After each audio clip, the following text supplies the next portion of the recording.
again. Yeah, but Rollins is much more rounded than Cena was at his prime. Yeah. That's sad to say at his prime, but yeah. When Cena was winning nonstop, he definitely didn't put on the shows that Rollins does. Yeah. But yeah, I hear you. That brings us to the end, and Pasty, Fat Mac won this. I can't beat you in AEW, but I'm doing all right in WWE, buddy. 6-3, and yeah, my strategy of just picking the champions, it was really good. I only lost 2 of them. One was because of DQ. She didn't lose her championship, but she lost, and then I didn't expect the New Day to lose. So, Pasty, what was your best match? We kind of discussed it a little bit before. I said I think mine's the Boss versus the Man. And for those of you who can't read our itinerary because you're not us, I actually have the Man registered trademarked. just for Ric Flair, baby. or for Vince, whoever. I don't give a shit. Whoever wins. To the victor goes the spoils. Mm-hmm. Yeah, I'm gonna go along with you and say Banks, Becky, probably. Otherwise, Rowan Reigns was my second. Yeah, both. I'd say both worth. Well, no, I don't agree that Rowan Reigns is worth watching, but I'd say go and watch the Rowan Reigns. I mean, you knew what you were going to get going into Rowan and Reigns. Just minutes of hard-hitting, fast, huge slam action. Yeah, but I didn't expect 20 minutes of it, buddy. No.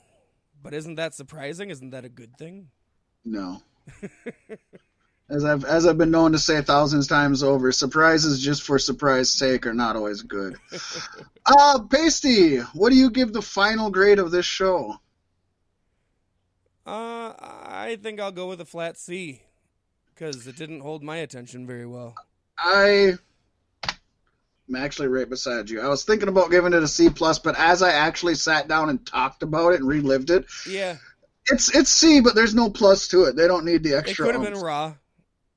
Easily could have been Raw. Yeah, it would have been like, oh yeah, that was a good Raw, but not even like, damn, that was a great Raw. Right. Yep. So that's our C. We're a little behind schedule, Pasty, but I think we're going to be good because I don't think there's a lot of tons of news, but I think we got something to talk about, somewhere to go, something to open up. Well, that's right, folks, as we get into this week's edition of the Savage Sentinel. Woo! Well, police were involved in a situation at a WrestlePro event last Saturday in Rahway, New Jersey, which was a farewell show for Pat Buck, who is joining WWE in a backstage capacity. For those of you who don't know, Pat Buck is the 3rd member of the Young Bucks and their oldest brother. According to the police report, William Morrissey, a.k.a. Big Ass, a.k.a. CazXL, was confronting people backstage over stolen items, one of which was believed to have been a sweater. And if you want to destroy my sweater, just hold this thread as I walk away. That's what I always say. Don't do what Big Cass did, as he confronted Joey Janela about it, as well, and may or may not have slapped him. Uh-oh. This was causing a bit of backstage stir. Cass then said to have been confronted by the man of the night, Pat Buck, possibly over the stolen items. It's not clear. While Buck was putting together the main event match for the event, Cass spit on Buck, and then Buck punched him and took him down. Way to go, Pat! Yes. Cass was then removed from the building by police at the promotion's request. The police who removed Cass had already been at the venue and were asked if they could remove Cass. They had not been called to the venue specifically to deal with the situation. It had been reported by at least one outlet that Cass had been arrested. This was later refuted by the local police department, however. On Tuesday, Big Cass issued a statement on the altercation through Enzo Amore's social media accounts. Why he can't use his own is a little bit beyond me, but I think Enzo probably's got more reach. I'm also assuming somebody just shut down all his social media. It's like, you just sleep it off, and we'll see when we're going to turn it back on. He was probably still fucked up on Tuesday, and Enzo just posted, like, I'm Big Cass. This is what I say. Right. But he said, I have been very honest with my past struggles, and it has been an ongoing battle. On Saturday night, I obviously let my demons get the better of me, and I ruined an important night for a really great guy in an unfortunate series of events. Season 4, folks. Yep. Now on Netflix. I have worked incredibly hard to get where I am, and even harder to overcome my ongoing battle with depression. So we're talking about his battle with depression and not his battle with the real issue at heart. Oh, no, he's got alcohol down pat. He's good there. Now it's just depression. Alcohol's fine. He's got that under control. That sweater was the only thing that kept him level. Oh, man, that was his security blanket. But I will work my absolute hardest to right the wrongs of Saturday night and apologize to Kevin Matthews, Pat Buck, Joey Janela, the entire WrestlePro locker room, and all parties involved from the bottom of my heart. I'm getting help from family and friends as we speak, and we'll be getting professional help in the near future. And all I ask is please respect my privacy in the meantime, because I get high with a little help from my friends. Yes. You guys will just have to cherry pick where Pasty's nudging in here. I'm getting help. When and if I reemerge as a public figure, it will be in good faith, and I hope to inspire those who struggle with the same mental health issues I do to seek the help they need. If Tyson Fury can do it, so can I. Remember, who the fuck is Tyson Fury? I don't know. Okay, good. All right. Remember, I ain't dead yet, and neither are you. Peace and love, William Patrick Morrissey III. No shit. And by the time I finished reading that, I completely had forgotten who William Patrick Morrissey was. Like, why is he quoting somebody else? Is that an inspirational quote? That's Remember, great. I ain't dead yet, and neither are you. Words of wisdom. WrestlePro promoter Kevin Matthews responded to Cass' apology. Myself and the entire WrestlePro family are all behind you and wish you all the health and happiness in the world, my friend. Can't wait to see the new and improved CazXL. Kick ass, bud. So yeah, that's classy as shit. I think it's a little bit more lenient than needs be, to be honest. Oh, it is much more lenient. I mean, that's class all the way. And honestly, I with what he said, I think maybe Cass should stay out of the limelight because it probably pushes him into this place. Yeah, it doesn't. I mean, we've heard stories from so many, not only different wrestlers and athletes, but stars and everything. It's so much harder to stay grounded and stay away from your demons when you're in the thick of it like that. Right, yeah. Yep, and so now both Enzo and Cass have fought with Joey Janela. Yeah, poor Joey really is. It all work? Is that why they were so they WrestlePro tweeted back with such positivity? Right. Yeah, this and Janela has gone on to actually be very positive about it. So right. They had, according to reports, they had actually worked a Northeast Wrestling show Janela the night stole before. His sweater. I could Damn see it, Joey. Janela's probably that guy backstage. You know what I mean? Joey's probably all nice and warm right now, cuddled up in that sweater. Actually, what if the bastard took it and now he's just letting his dogs sleep in it? Oh, that'd just be... It's covered in hair and shit. Oh! It's really bad news. I mean, we really do hope that Kaz gets the help he needs. And, we give him shit for not just out and out saying, his alcoholism issue. But, yeah, depression's bad, and alcoholism obviously doesn't help depression, and depression can push you towards it. So, in all aspects where he needs help, as much as we'll joke about it, I hope he gets the help he needs. And truly, I do. Yeah, no, I definitely agree.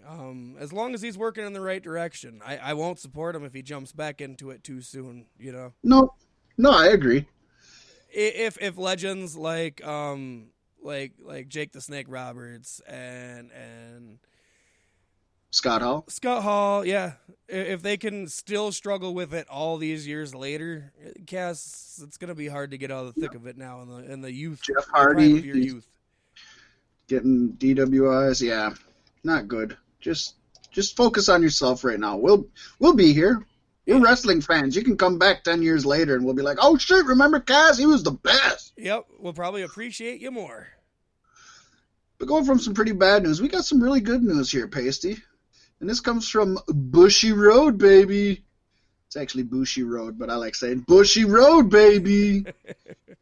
Bushy Road is the trading card company that owns New Japan Pro Wrestling, and it has released their annual financial report, which reveals New Japan Pro Wrestling earned $50 million from August 1st of 2018, it says 19, to July 31st of 2019, which is the most successful financial year in their history. This is actually up 10.8% from last year, which is a huge growth. However, profits were actually down from last year, believe it or not. And you might say, well, how in the hell, if this was their most financially growing year, how are profits down? Well, this is due to New Japan Pro Wrestling making more investments with their video content and also expanding into international markets. All these shows that they're doing in America cost extra money to fly out and do. The plan is for 2020, it's for them to continue to run larger arenas, sign more major stars, and they're really going to push the Wrestle Kingdom 14 show at the Tokyo Dome. Last year's Wrestle Kingdom was probably one of the least talked about in a long time. They had lost a lot of the big-named gaijins, if you will. Right beforehand, too, if I'm not mistaken. Yeah, so they really want to push this one. Of course, that's January 4th, folks. We're going to be there. We're going to check. We're not going to be there, but we're going to check it out. The 1 year forecasted be there if you go to our Patreon. Damn right. The 1 year forecasted goal is to get a 12% growth in revenue and a 1% growth in profits overall. And people may be looking at that like, well, God, that's stupid. But no, if you can continue to grow, if you can grow 12% and still actually make a profit, that's huge. Yeah. And the thing is they're pumping all the money back into the product, which is the smartest thing you can possibly do. Right. If you remember, if anybody's ever listened to Eric Bischoff talk, his goal when he first became president of WCW, his goal was to make 1 cent profit. Because in its entire existence, it had never made profit. And well, his goal was... And also taxes are better. Yeah. But yeah, that's all he wanted to do was make 1 cent. And obviously he went a little above and beyond, went an overachiever. Right. Well, I mean, you set your goals low, you're always impressed by the outcome. That's what I tell the women. Well, ECW icon and radio show savant Taz revealed on Twitter Monday that he has had recent talks with pro wrestling promotions about a potential return to commentary. I actually miss doing commentary very much. By the way, there are other places to apply that craft besides WWE, Taz wrote. He continued, as far as commentary, truth be told, over the past several months, I have had healthy, in-depth conversations with a few pro wrestling companies, AEW, just not the right fit for me and my goals with those individual organizations at the moment. Taz back on the booth would be a good thing. I would just want it to be with Cole. You know, it would be great to have. I think he's a great announcer, and I love his personality. I just can't see him giving up all the money and everything he gets from his weekly or his daily radio show. Right. He's got quite a cushy gig. He comes in, he does 4 hours of that. You know, it's one of the biggest. He is the biggest pro wrestler who's putting out an audio show. Nobody reaches more people than Taz. Because he's actually on the radio. Yeah. I mean, he's across the whole country. I was going to say, Stone Cold, but no, you're right. Yeah. No, he's got CBS radio behind him, and it's that to me, that would be hard to give that up to go on the road.